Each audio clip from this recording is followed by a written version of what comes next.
All right, people. Good Monday afternoon, and it's that time. It's Snap Count Monday, and have I got a little bit of an amusing occurrence for you? Have I got a little bit of irony for you today? Yeah, it's going to be that kind of video. Yeah, let's just go ahead and jump right in, starting with the offense. And as always, we lead with the total snap count. And as you can see, on a day when the offense let us down, disappointed us, came up short, didn't perform, whatever negative adjective you want to put, 3 meaningful points. Yeah, they had their most plays run all year, 76. That beats the old record of 73. So, yeah, in the worst offensive game of the year, you actually stayed on the field. Now, some of this was because of garbage time. We had the garbage time touchdown drive. We ran some plays after the garbage time touchdown drive as well, just, adding on a little bit here at the end when it doesn't matter.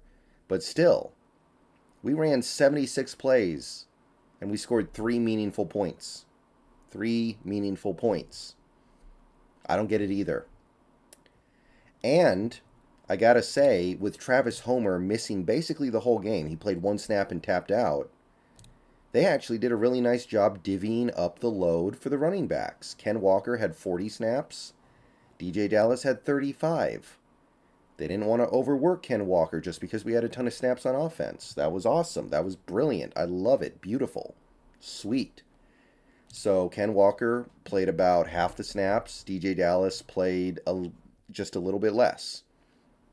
So there was a concerted effort to balance the offense out, and they were able to accomplish that despite only utilizing two running backs. There was no Wayne Gallman, no Tony Jones. So that's cool. I like that.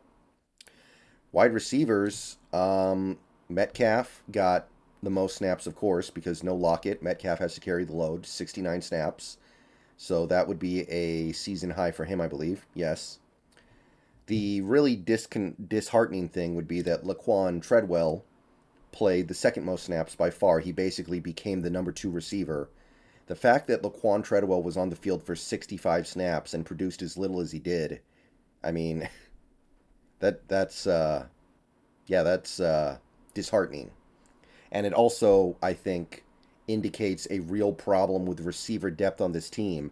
And despite our strength at the top of our depth chart, we may need to invest some real resources into getting better at receiver in 2023 to prevent this. Goodwin played 39 snaps. Not a good game for Goodwin. Some of it's understandable, but not a good game for him. Penny Hart played 18 snaps, season high. Derek Young played 10 snaps. Neither guy got a big opportunity to do much of anything in this game, but yeah, basically we just subbed out Lockett for Treadwell, which to me is disappointing. You have guys on your team all year long, guys like Derek Young, Bo Melton, Cade Johnson, and then when you get to an injury, you end up having to plug in a guy who just got here like, what, a month and a half ago. A guy who you know is almost certainly not going to be here next year because you have no faith in your young guys.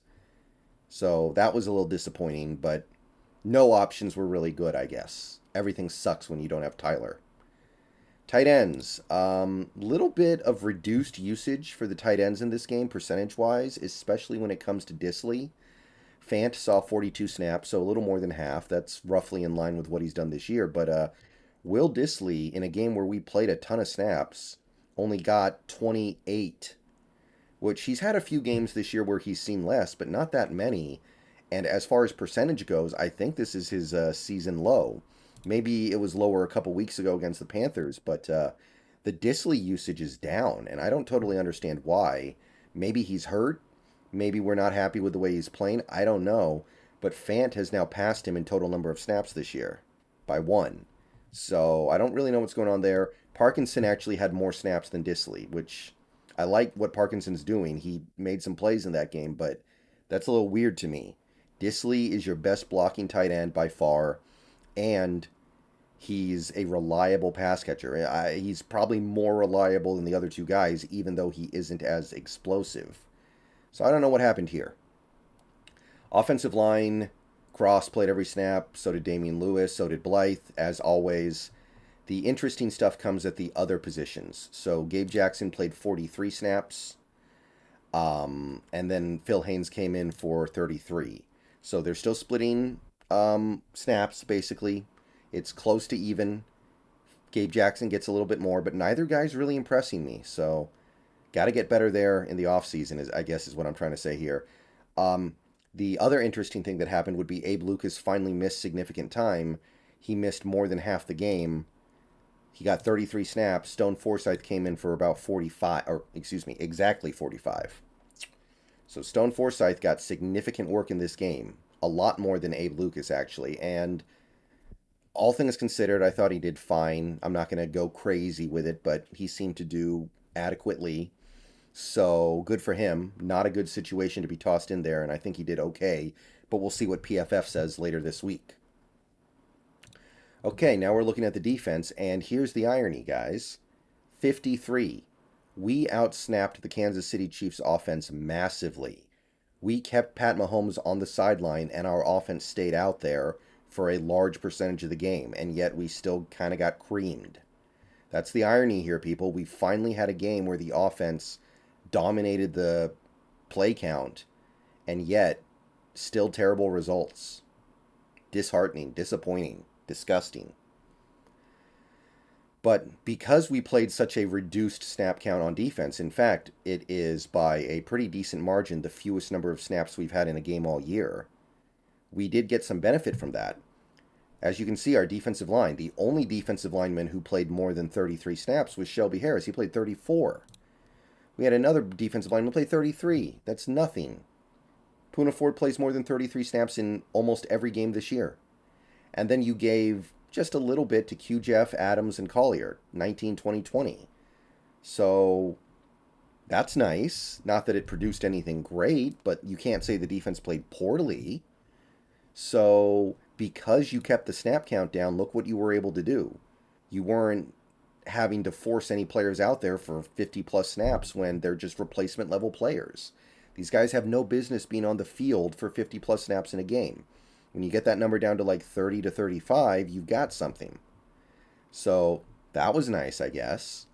Also nice is we had a little bit of a more sensible rotation at edge. Nwosu led the team by far with 40 snaps, which makes sense. He's our best edge rusher. But then you got 23 for Darrell Taylor, 23 for Bruce Irvin, 20 for Boye Mafe.